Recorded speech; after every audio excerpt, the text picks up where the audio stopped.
ఉంటుంది. కాకపోతే మీకు ఇప్పుడు చెప్పడం ఏంటంటే మీరు ఒక్కరికి చెప్తే మీ విలేజ్ అందరూ కూడా చెప్పిన అనే ఫీలింగ్ మాకు ఉంటుంది కాబట్టి మిమ్మల్ని అందరినీ వాళ్ళు ఇక్కడ పిలిపించి చెప్పడం జరుగుతుంది. మన మండలానికి తీసుకున్నట్లయితే మన మండలానికి లాస్ట్ 2025లో ఆల్మోస్ట్ 10 మంది యాక్సిడెంట్లో చనిపోవడం జరిగింది.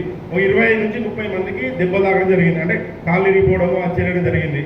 మన ఇక్కడ ఉన్న వాళ్ళందరికీ కూడా మీరందరే మన విలేజ్కి వచ్చేసి ఇట్లా యాక్సిడెంట్ అయిందని చెప్పి కేసులు ఇవ్వడం, వాళ్ళని పిలిపించి మాట్లాడడం అంటే ఇటువంటి చేసిన అనుభవాలు మీ అందరికీ కూడా ఉంటాయి. అయితే మీకు చెప్పదలుచుకుంది ఏంటంటే చిన్న చిన్న జాగ్రత్తలు పాటించడం వల్ల ఏదైనా ప్రాణాలు కోల్పోయే సందర్భం నుంచి మనం చిన్న దెబ్బతో బయటపడవచ్చు. ఆ విషయాన్ని అందరూ కూడా గుర్తుంచుకొని ఖచ్చితంగా కూడా మీ విలేజ్ ఉన్న ప్రతి ఒక్కరికి కూడా చెప్పాల్సిందిగా నేను మనవి చేసుకుంటున్నాను. చాలా మంది నాకు సార్ ఇట్లా మా విలేజ్ పిల్లలు ఇట్లా బాగా తిరుగుతున్నారు సార్, ముగ్గురు రైడింగ్ చేస్తున్నారు సార్ నాకు చెప్తున్నారు. నాకు చెప్పడానికంటే ముందు మీరు కూడా ఖచ్చితంగా కూడా ప్రతి ఒక్కరికి అధికారం ఉంటుంది. ఎవడో చేసిన తప్పు వల్ల మనము నష్టపోతున్నామంటే ఆపి అది అడిగే అధికారం అందరికీ ఉంటుంది. ఖచ్చితంగా కూడా మీరు ఇవాటి నుంచి ఖచ్చితంగా చేసుకోండి. ఒకవేళ కనుక విలేజ్లో ఆపితే వాళ్ళందరితో మాకు ఇబ్బంది అవుతుంది అనుకుంటే మీరందరూ వాళ్ళ ఎవరైతే విలేజ్లో మిమ్మల్ని ఇబ్బంది పెడుతున్నారో, ఎవరైతే పిల్లలు కొంచెం న్యూసెన్స్ క్రియేట్ చేస్తున్నారో వాళ్ళందరూ డీటెయిల్స్ కూడా నాకు ఇవ్వండి. మీరు ఇచ్చిన విషయం కూడా ఎవరు చెప్పకుండా వాళ్ళందరూ పిలిపించి వాళ్ళ పేరెంట్స్ పిలిపించి కౌన్సిలింగ్ కూడా చేస్తారు. ఎందుకంటే వారెవరో చేసిన తప్పుకు ఎదుటివాడి ప్రాణాన్ని తీసుకోవడం అనేది మనకు హైదరాబాద్ కమిషనర్ గారు ఎప్పుడో చెప్పారు. డ్రంక్ అండ్ డ్రైవ్ చేసి రోడ్ల మీద ఎక్కి వాడు యాక్సిడెంట్ చేసినట్టే వాడు ఆల్మోస్ట్ టెర్రరిస్ట్తో సమానం. ఇప్పుడు టెర్రరిస్ట్ అనేది ఏంటంటే వాడేదో కోరిక కోసం అమాయకులను చంపేయడం అన్నట్టు, వాడేదో పని కోసం, అంటే అది అర్థం లేని ఆలోచన అది.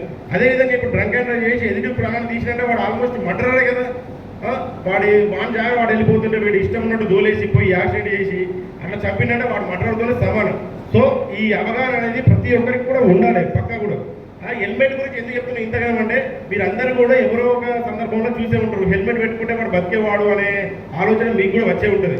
వాడు యాక్సిడెంట్ అయిన తర్వాత హెల్మెట్ ఉండి ఇలా బతికేటోరు అనే యాక్సిడెంట్ మీరు కూడా చూసే ఉంటారు. కాబట్టి ఆ హెల్మెట్ అనేది జాగ్రత్తగా పెట్టుకోవాలి. హెల్మెట్ అంటే చాలా మంది ఏదో పోలీసు వాళ్ళని చూసి పోలీసు వాళ్ళు ఉన్నప్పుడు ఇక్కడ పెట్టుకోవడం వల్ల పోలీసు వాళ్ళు పోగానే మొత్తం తడిసిపోతుంది అది అనే ఉద్దేశంతో హెల్మెట్ తీసి వెళ్ళిపోతుంటారు. అది మా కోసం కాదు మేము చెప్పేది, మీ సేఫ్టీ కోసమే మేము చెప్తున్నాము. అదొక్కటి కూడా ఉంచుకోవాలి. హెల్మెట్ అనేది కూడా చాలా మంది యాక్సిడెంట్లలో కూడా హెల్మెట్ పెట్టుకున్నా కానీ ఈ స్టిక్ పెట్టుకోవడం వల్ల యాక్సిడెంట్ కాగానే హెల్మెట్ ఎగిరిపోయి ఎక్కడో పడుతుంది. హెల్మెట్ పడిపోగానే ఇతను హెడ్ పోయి రోడ్డుకు తాగేసి అట్లా చనిపోయిన సందర్భాలు కూడా నేను చాలా చూశాను. కాబట్టి అందరికీ కూడా చెప్పండి, మీ విలేజ్లో ఇప్పుడు మీరు ఇక్కడ 10-15 మంది మండల ఆఫీసర్లు ఉన్నాం మేము.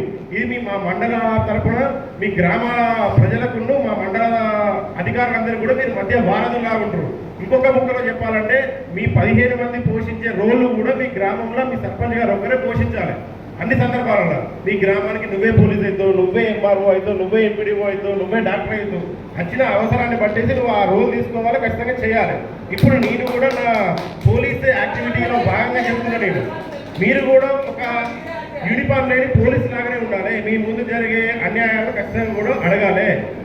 ఇటువంటిది ఏమన్నా వాళ్ళు ఏమన్నా ఇబ్బందులు చేసినా కానీ మాకు చెప్తే మేము ఖచ్చితంగా యాక్షన్ తీసుకుంటాం, దాంట్లో ప్రాబ్లం లేదు. కాకపోతే మీ వరకు మీరు కూడా ప్రతి ఒక్కరు కూడా జాగ్రత్తగా ఉండాలనే గురించి చెప్పాలనే ఉద్దేశంలోనే ఇక్కడ ఇలా మీటింగ్ పెట్టడం జరుగుతుంది.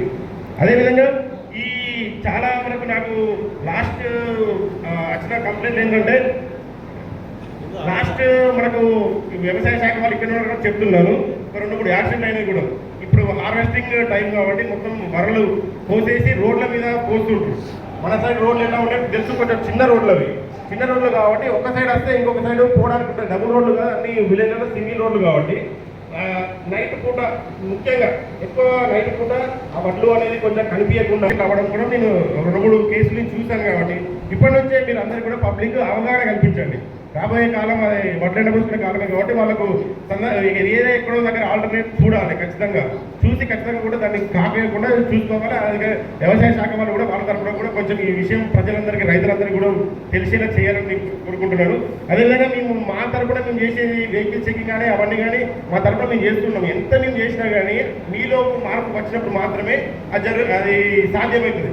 అప్పటి వరకు కూడా మేము ఎంత చేసినా కానీ ఈ పోలీస్ వాళ్ళు మమ్మల్ని ఇబ్బంది పెట్టడానికే చూస్తున్నారు అనే ఆలోచన మీకు ఉన్నంత వరకు కూడా ఈ విషయం అనేది మైండ్లోకి పోదు. వీళ్ళు పోలీస్ వాళ్ళు వచ్చేసి చెప్పేది మా సేఫ్టీ కోసమే అనే ఆలోచన మీరు పెట్టుకోవాలి. మీరు పెట్టుకొని మీ చుట్టుపక్కల ఎవరైతే కొంచెం అవగాహన తక్కువ ఉన్న వాళ్ళు ఉన్నారో వాళ్ళందరికీ కూడా విషయం చెప్పాలి. ఇప్పుడు ఒక బాధ్యత మీకు వచ్చేసి 2-3 నెలల నుంచి మీరు సర్పంచ్ కొనసాగుతున్నారు. 5 సంవత్సరాలు మీరే ఉంటారు కాబట్టి మీ ఊరి భవిష్యత్తు మొత్తం మీ చేతుల మీదే ఉంటుంది. కాబట్టి దీన్ని కూడా ఒక అవకాశంగా తీసుకొని ఖచ్చితంగా కూడా ప్రతి ఒక్కరు విలేజ్లో నేను అనుకుంటున్నా మీ ఉన్న టర్మ్లో ఒక యాక్సిడెంట్ కూడా మీ విలేజ్లో నుంచి వాళ్ళ తప్పిదం వల్ల ఇది చనిపోయింది అనేది రాకుండా ఎట్లా ఉన్నది వీధి ఎట్లా ఉన్నా అది జరుగుతుంది. కాకపోతే అతని మిస్టేక్ వల్ల కాకుండా చూసుకునే బాధ్యత మీరు అందరూ కూడా తీసుకుంటారని అందరికీ కూడా ఆశాభావం వ్యక్తం చేస్తున్నాను. అదేవిధంగా కొంచెం మా పోలీస్ తరఫున ఇక్కడ అందరు సర్పంచ్ ఉన్నారు కాబట్టి అందరూ కూడా మీ విలేజ్ భద్రత అనేది మీ బాధ్యతే ఉంటుంది. మన ఊరు మన భద్రత మన బాధ్యత. సో ఇదొక్కటి అందరు గుర్తుపెట్టుకొని సీసీ కెమెరాలు అనేది కొంచెం పెట్టించుకుంటే విలేజ్లో జరిగే ఏమున్నా కానీ, ఎటువంటి ఇల్లీగల్ యాక్టివిటీస్ అయినా కానీ, ఏమైనా దొంగతనాలు ఉన్నా కానీ, ఏమున్నా కానీ అవన్నింటినీ కూడా మనం తొందరగా అరికట్టవచ్చు. కాబట్టి మీరు పెట్టడం వల్ల చాలా మంది భయపడతారు. ఎవరైనా తప్పు చేయాలని ఆలోచన ఉన్నా కూడా తప్పు చేయకుండా ఆగిపోయే అవకాశం ఉంటుంది. కాబట్టి ఈ కార్యక్రమాన్ని దానికి కూడా యూజ్ చేసుకొని మీకు అందరికీ కూడా ఒక అవకాశం, అంటే అవకాశం మీ ఊరి కోసమే, మీ మంచి కోసమే. రేపు ఏమన్నా అక్కడ మిస్టేక్ అయినా కానీ దాన్ని మనకు తొందరగా దొరకబడితే ప్రజలకు నమ్మకం వస్తుంది.